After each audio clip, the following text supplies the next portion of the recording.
Young Mr. Lincoln n'est pas un film sur le pouvoir comme on pourrait le croire, c'est pas un film politique, c'est un film sur l'autorité. Et on peut se demander pourquoi John Ford, en 1939, éprouve le besoin de consacrer un film à Lincoln. Bon, on a dit c'est Zanuck qui lui a imposé ce sujet, mais on sait qu'ils étaient très amis, qu'ils avaient une admiration réciproque. Et vraisemblablement, John Ford avait envie de faire un film entier sur Lincoln. Et quand je dis un film entier, il ne va pas du tout raconter la vie de Lincoln, mais au contraire, comme le dit le titre, et je trouve qu'il était encore plus beau en français, le jeune Monsieur Lincoln. Le jeune Monsieur Lincoln. Donc, un personnage qui n'est pas encore, qui n'a pas atteint sa grandeur, qui n'est pas encore un héros. Et ce qui va l'intéresser ici, c'est de montrer les rapports de la politique et de la morale. Hey, Abe! Somebody wants to do business with you.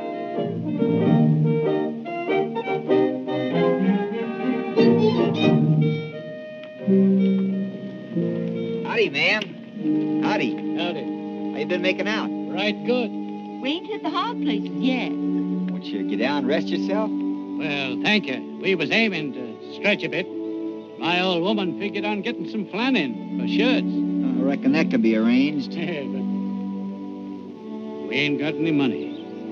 Well, you can send it to me. We don't aim to ask for no credit. If it leaves your mind any, ma'am, the whole shebang here's worked on credit. That's right, Abe. Barry and me never put up a penny to start with. From the way things look, we never will. Well, there's an old barrel in the wagon that might be worth 50 cents to some folks.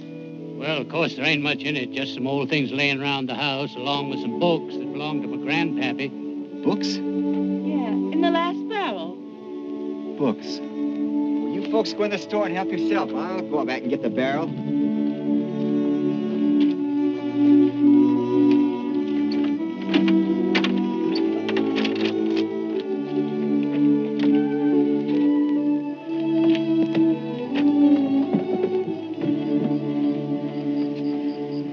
Blackstone's Commentaries. That's law. Law. I knew that book was about something. Le film commence par une stèle. Le générique est gravé dans la pierre.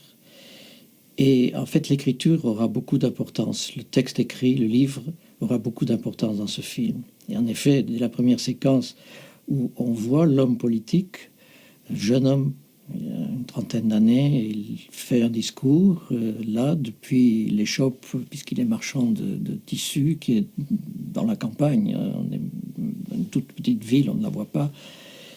Il va être amené à rencontrer tout de suite, après ce discours, une famille pauvre qui va avoir un très grand rôle dans le film.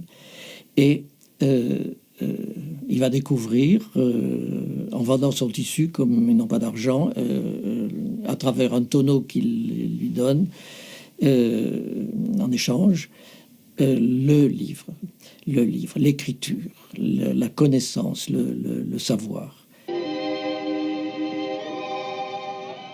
You're mighty pretty, Anne.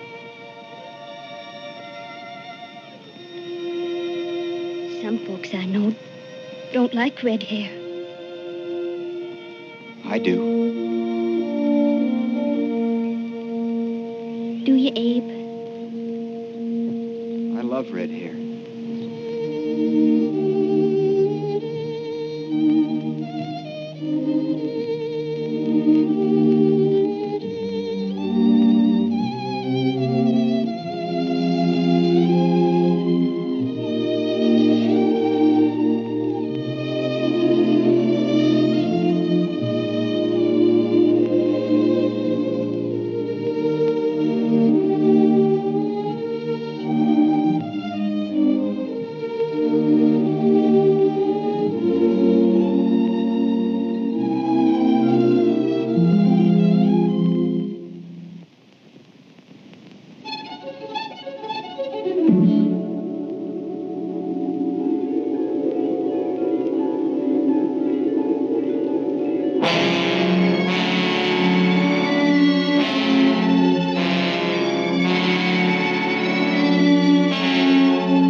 y a dans ce film peut-être la plus belle ellipse de l'histoire du cinéma, elle est très célèbre. C'est la rencontre de Anne, on ne la connaît pas encore. C'est une scène d'amour extrêmement pudique, pratiquement d'un plan séquence où il marche au bord du fleuve. Ils se quittent et à ce moment-là, on enchaîne avec une stèle qui fait penser évidemment à la stèle de la mer au début du film. Et d'ailleurs, la musique reprend le thème de la mer.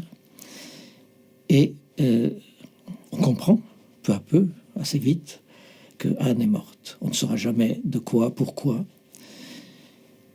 Et il lui parle. Autrement dit, à la fois, on a cette extrême violence du temps qui passe. Et en même temps, pour nous qui savons comment est mort Lincoln, fera partie de ces présidents des États-Unis qui ont été assassinés, et il ne sera pas le dernier. Pour nous, donc, déjà, elle annonce aussi que le destin de Lincoln est un destin tragique. Donc,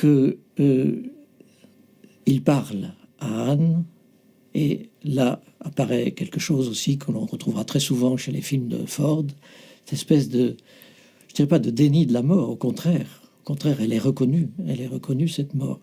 Mais l'autre a encore une présence, et la preuve, c'est qu'il ne lui parle pas simplement pour un discours sentimental, mais il va lui demander son aide, puisque dans la scène précédente, elle parlait de son avenir à lui, de son avenir, grand avenir qu'elle lui voyait.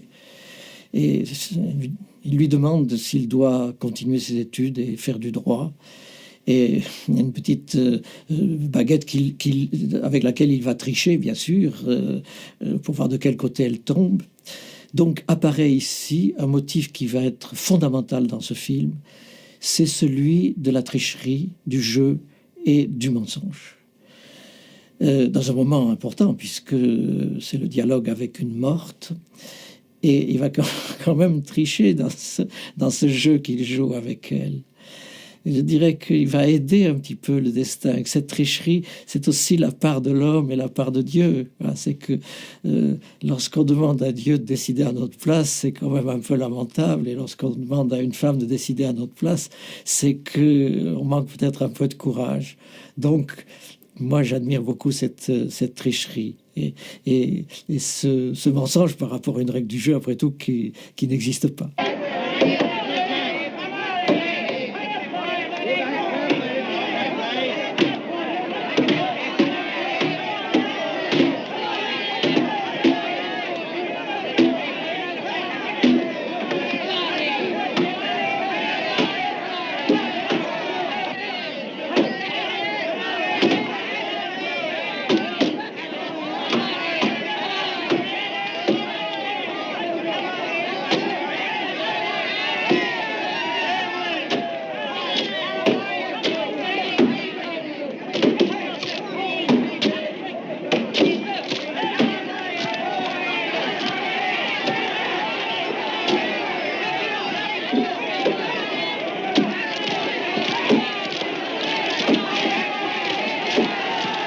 Alors, qu'est-ce qui est intéressant ici, au-delà de ce spectacle? C'est évidemment l'image. Et l'image, c'est l'image de la hache. Cette hache que l'on retrouvera un petit peu plus tard quand il sera avec cette fameuse famille Clay. Et il la plantera dans un morceau d'arbre et il dira j'ai perdu mes forces, maintenant je vis à la ville. Mais ici, ce qu'il nous montre, ce que la caméra nous montre admirablement, c'est le geste de déchirer, de séparer. Et pour le chrétien, qui est John Ford, le diable, c'est celui qui sépare. C'est celui qui sépare. Le diable, c'est le contraire du symbole qui rassemble. Ce geste donc de la hache, c'est la hache de guerre, c'est la hache qui ouvre, mais en même temps, Ford nous dit quelque chose qui est très profond, qui est très mystérieux, c'est que la sainteté, puisque c'est un film aussi sur la sainteté, c'est pas du tout le contraire du mal. Et que ce personnage de Abraham Lincoln n'est pas du tout une espèce de cul béni, bien pensant, etc. C'est quelqu'un qui a à voir avec le mal, qui a à voir avec le mensonge, avec la tricherie et avec la violence. Et même si ici cette violence est violence ludique, c'est un spectacle tout à fait bon enfant, eh bien elle annonce ce qui va se passer après, où des lyncheurs vont se servir d'un même tronc, et cette fois celui-là il sera entier, pour ouvrir une porte, déchirer une porte, et évidemment tuer la personne qui est dans la prison. Et que va faire Lincoln? Il va avoir le courage de se mettre entre la porte et le tronc d'arbre, là où il y avait la hache tout à l'heure. C'est-à-dire de devenir un personnage christique. C'est celui qui s'expose au coup. Alors, ce qui est merveilleux ici, c'est que les autres vont s'arrêter. Ils ne vont pas le broyer. Et ça pose toute la question de l'autorité.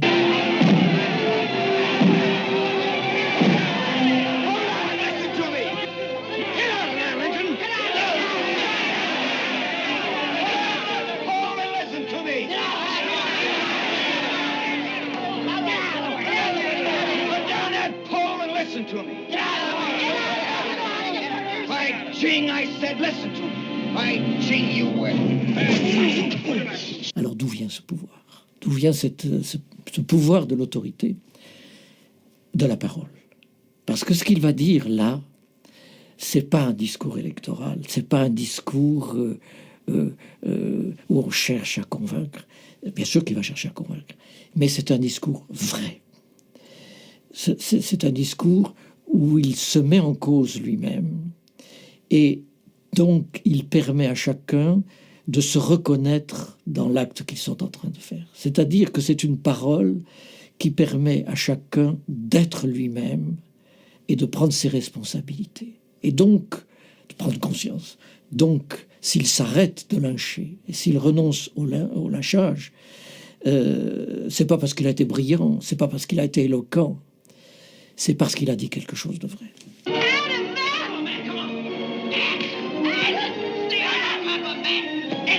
Come on, man! Roll right on top of him! Stay in the clinch, I tell you! Look out, he's got a rock! Come on! That's it! Come on now! Look out, man, he's got a gun!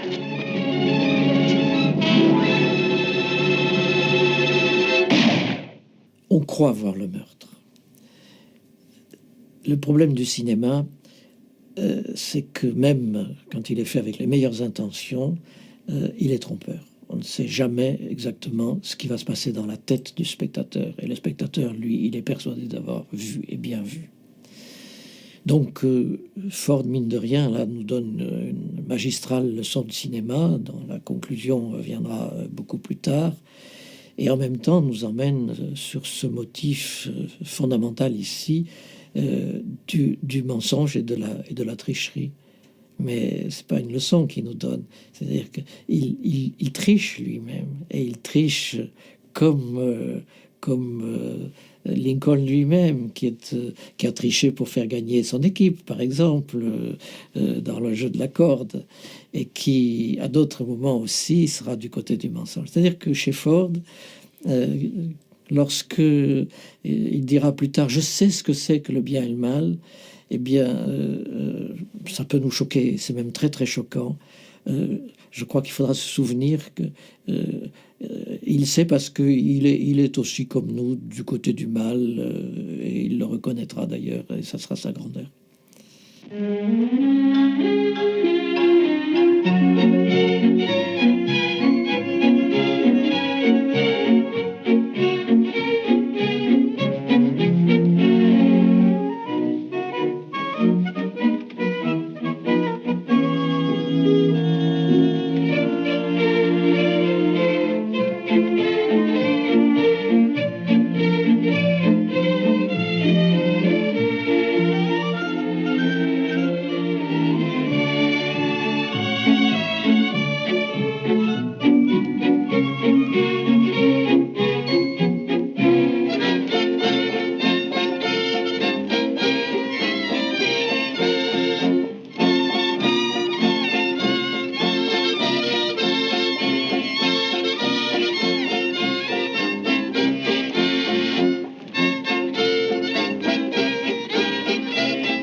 croyait voir quelque chose dans la scène de nuit du meurtre, eh bien, on va voir quelque chose vraiment dans la scène du bal, qui est certainement une des scènes les plus lumineuses du film. D'abord parce que toutes les femmes sont en robe claire, alors que les hommes sont en noir. Et cette scène est magistrale dans sa composition. C'est une composition musicale, elle est composée comme une sonate avec des motifs qui se répondent. Mais avant d'y venir, je voudrais souligner qu'il y a 3 parties. La première, c'est l'invitation. Et on commence ici, comme le film lui-même commence, par une lettre, l'invitation que Lincoln lit. Il reçoit l'invitation d'y aller. En 4 plans, il se prépare. Et se préparer, c'est déjà être un comédien qui va jouer la comédie sociale. On sait bien que dans un bal, il y a des règles du jeu. C'est comme du théâtre. Et puis, nous sommes dans la salle de bal. Nous entrons avec lui dans la salle de bal. Et là, il y a 2 séries de plans. Il y a des plans sur lui, les plans avec lui, qui sont marqués par la fixité.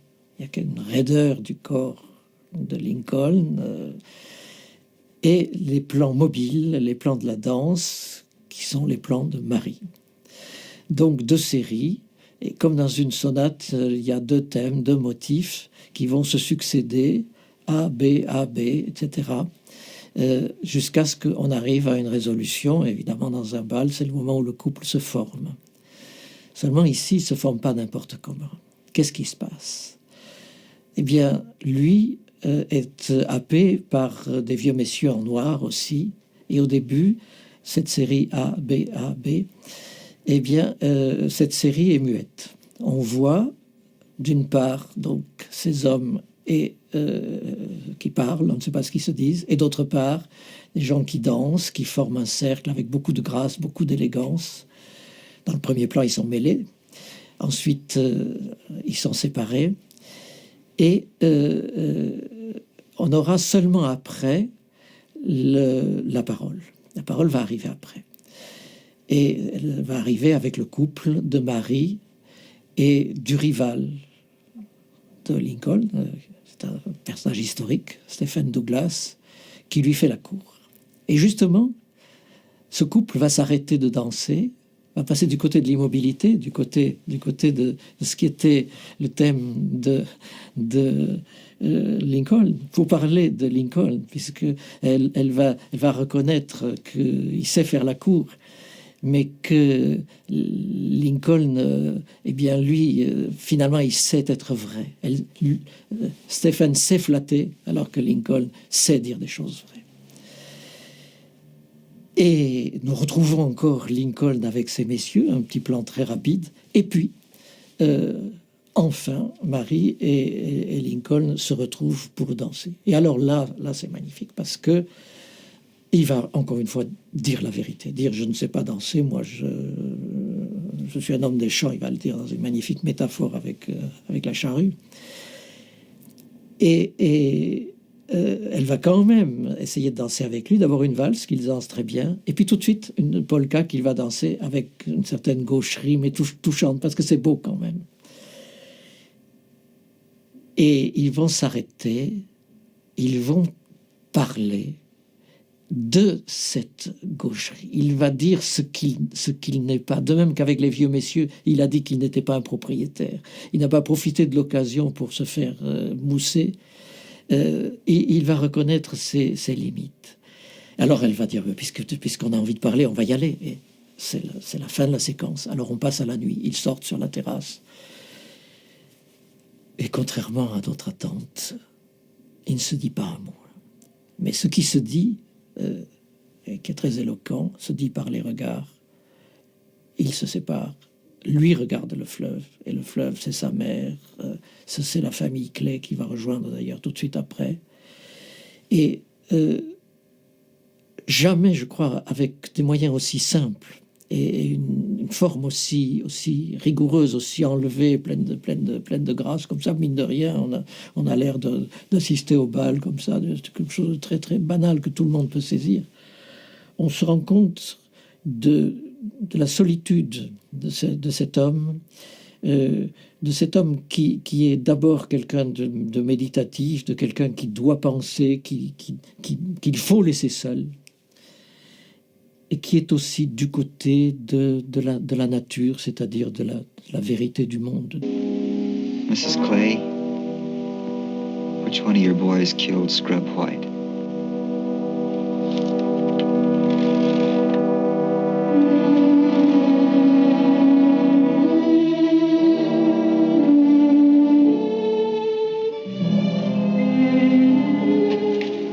I can't tell you. I just can't. But I'm your lawyer. You can trust me. I don't want to scare you, but we've got an awful fight on our hands. I gotta know what I'm doing. I can't. Be just like choosing between them. What do you suppose made them both say they'd done it? Matt did because he's older. And Adam said so because Matt has a wife and baby. There are a lot of people who'd like to see those boys hang.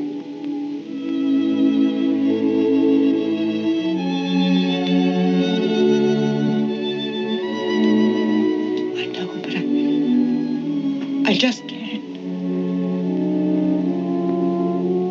I got a pack of witnesses. A lot of mighty fine lawyers on the other side. It ain't no use. I can't.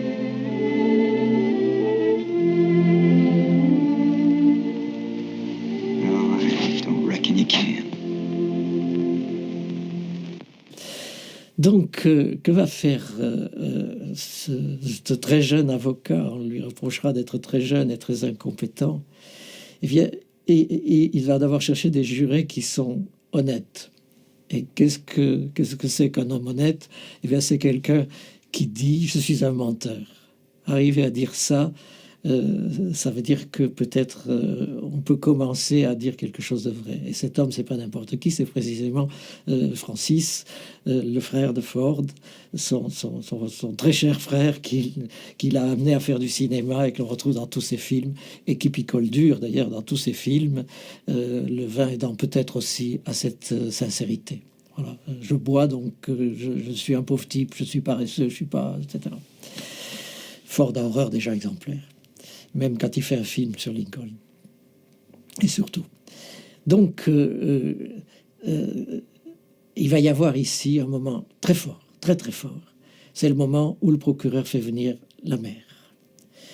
Et va lui poser la même question que Lincoln. Autrement dit, ça les rapproche, ça, alors qu'ils sont tellement différents. Je ne crois pas qu'il y ait beaucoup de cinéastes qui auraient pensé à rapprocher ces deux personnages, qui auraient au contraire tout fait pour les opposer. Donc, ils sont aussi mauvais l'un que l'autre, puisqu'ils ont essayé de forcer la vérité. Et c'est ce qu'on fait tous. On croit tous qu'on va posséder la vérité, qu'on va, on va pouvoir la formuler, l'exprimer, la tenir. Et la mère va résister, bien sûr, comme elle a résisté avec Lincoln. Donc, il faut chercher la vérité autrement. Et ça sera la deuxième partie du procès. Où là, qu'est-ce qui va se passer quand tout est contre Lincoln et contre ces deux garçons? Les preuves sont accablantes. Eh bien, Lincoln va réussir à imaginer, à se représenter, à construire le film, c'est-à-dire à se mettre dans la peau du véritable assassin que personne ne soupçonne, et pas du tout le spectateur, puisque c'est le copain de celui qui a été tué.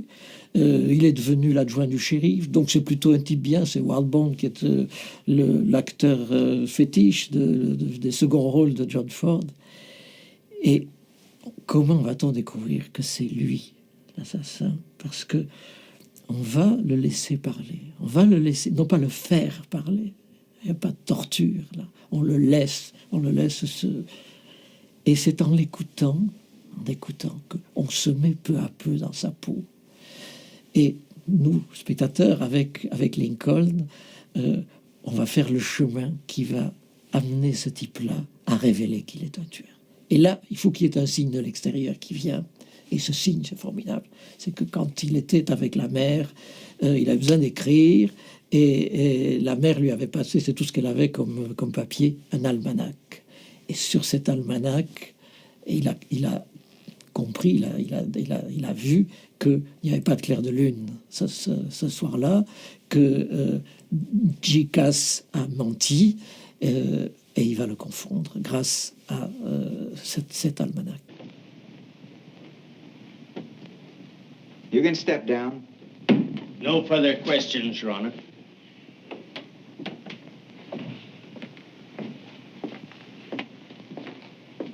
Oh, Mr. Cass, I forgot there's just one other question I want to ask you. Cass, what'd you have against Scrub White? Well, nothing. What'd you kill him for, then? Kill him? Well, I don't know what you're talking about, Lincoln. Yes, you do. Look at this. Go on, look at it. It's the Farmer's Almanac. Go ahead, look at it. Look at page 12. You see what it says about the moon? That the moon was only in its first quarter that night and set at 10:21, 40 minutes before the killing took place. So, you see, it couldn't have been moon bright, could it? You lied, didn't you, Cass? And you weren't trying to save these boys' necks, were you? You were trying to save your own, weren't you? Well, come on, weren't you? No. Well, then what'd you lie for? I didn't lie. Oh, yes, you did. It's as plain as a nose on your face, but why? Why did you lie about the moonlight? I don't know what you're talking about, Lincoln. I'll tell you what I'm talking about. You lied because you had a fight with Scrub White, but it wasn't about politics. You never mentioned politics. That was your first lie, wasn't it? It was politics, I tell you. No, you It were was. fighting about something else. Maybe it was money. Maybe you owed him money, or maybe he owed you some, No. or maybe he was getting a little graft here and there, and you wanted to get in on it. That ain't true. Maybe it was some girl. No, that ain't right. Well, what was it? It was one of those things. No. Something made you want to get rid of Scrub. You're crazy. Scrub was my friend. Maybe. Just the same, you lied. Now, why? Come on, tell us. Why did you say you saw what happened when you didn't see? What? Well, I'll tell you what happened. You heard a row, and you saw the fight start, and you come running, and you saw that Scrub was still living. And right there on the ground, you saw the knife that Matt had dropped. And you bent over him, and you picked up the knife. And your body hid what you were doing. No. And you stabbed him. No, I didn't. You stabbed him in the back and No. killed him. And these two boys, Matt and Adam, they each knew that he didn't do it. Therefore, each thought the other did it. And their mother, she saw the knife in Matt's hand, but she couldn't say so without putting a rope around his neck. Qu'est-ce que c'est qu'un procès? C'est faire la lumière. Hein, c'est faire la lumière. Et qu'est-ce que c'est que le cinéma? C'est aussi faire la lumière. Mais pas tout à fait de la même façon. Or, ici, il s'agit de nous montrer qu'on n'a rien vu. Et il s'agit de penser le mal, de penser la mort, de penser le meurtre, et de pouvoir permettre aux spectateurs de se la représenter. Et du même coup, de se dire que nous n'avions pas compris, que nous n'avions rien vu, que le film nous a menti. You say your name's J. Palmer Cass. Yeah? What's the J stand for? John? Anybody ever call you Jack? Yes. Why J. Palmer Cass? Why not John P. Cass? I don't Anything know. the matter with John P.? No, but... Does J. Palmer Cass anything to conceal? No. Then what do you part your name in the middle for? Well, I got a right to call myself anything I please, as long as it's my own name. Well, if it's all the same to you, I'll just call you Jack Cass.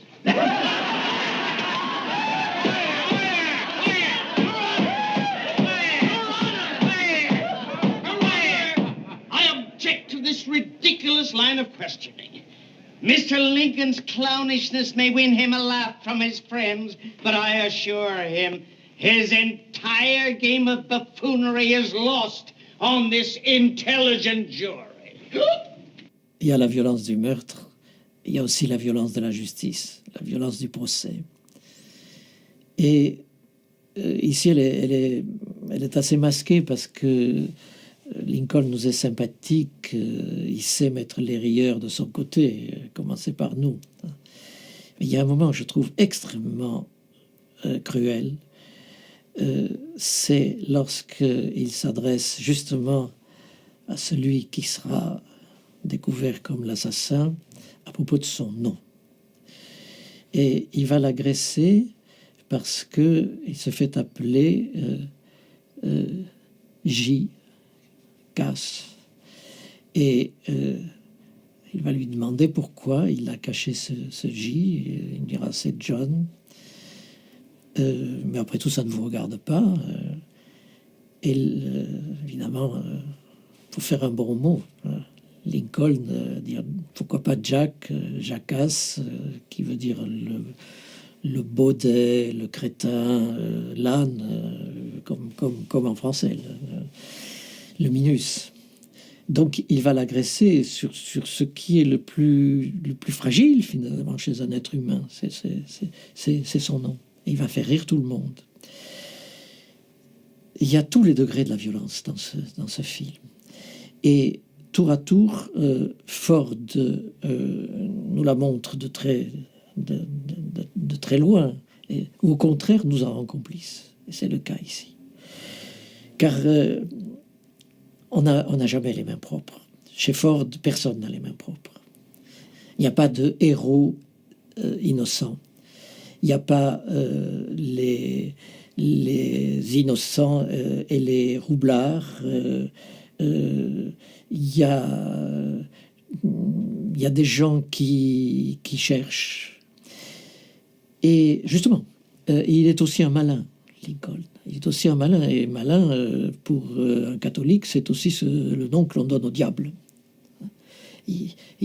C'est peut-être un bon diable, mais c'est un diable à sa manière. Et dans sa stature même, enfin, il a quelque chose, dans ce noir, avec ce chapeau tuyau de poil, il a quelque chose d'un diable d'opérette, de cinéma, mais de quelque chose de diabolique. Et j'aime assez que la sainteté, parce qu'il y a aussi une dimension de sainteté dans ce personnage, au-delà du pouvoir, eh bien, elle jouxte le côté diabolique, mais on ne peut pas arriver à la vérité par des voies absolument droites, innocentes, naïfs. Il n'est pas du tout naïf, Lincoln, et j'aime beaucoup ce personnage à cause de sa complexité. L'autorité est mystérieuse, mais ce qui est sûr, c'est que elle n'existe jamais chez un être idéal. Il y a la part du diable. C'est-à-dire la part aussi de la nature, la part de tout ce qui manque. Ce personnage jeune, on sent bien que Ford l'aime précisément parce qu'il n'est pas encore fait, il n'est pas un homme fait, il n'est pas un homme fini. Et il peut dire tout ce qui lui manque, il peut confesser ce qui lui manque, ce qui n'est pas lumineux en lui, la part d'ombre. Et Dieu sait qu'en tout homme, il y a une part d'ombre. Et c'est dans ce travail, peut-être, pour passer de l'ombre à la lumière, qu'un homme se rend attachant, se rend intéressant, non pas quand il essaie d'être intéressant. Voilà, ce sont des choses très, très, très subtiles dans un film d'une simplicité, alors vraiment, c'est le cas de le dire, biblique, évangélique. Il y a un goût de parabole dans ce film, donc une profondeur infinie dans une forme qui, elle, est tellement évidente, éclatante. C'est ça qui est merveilleux.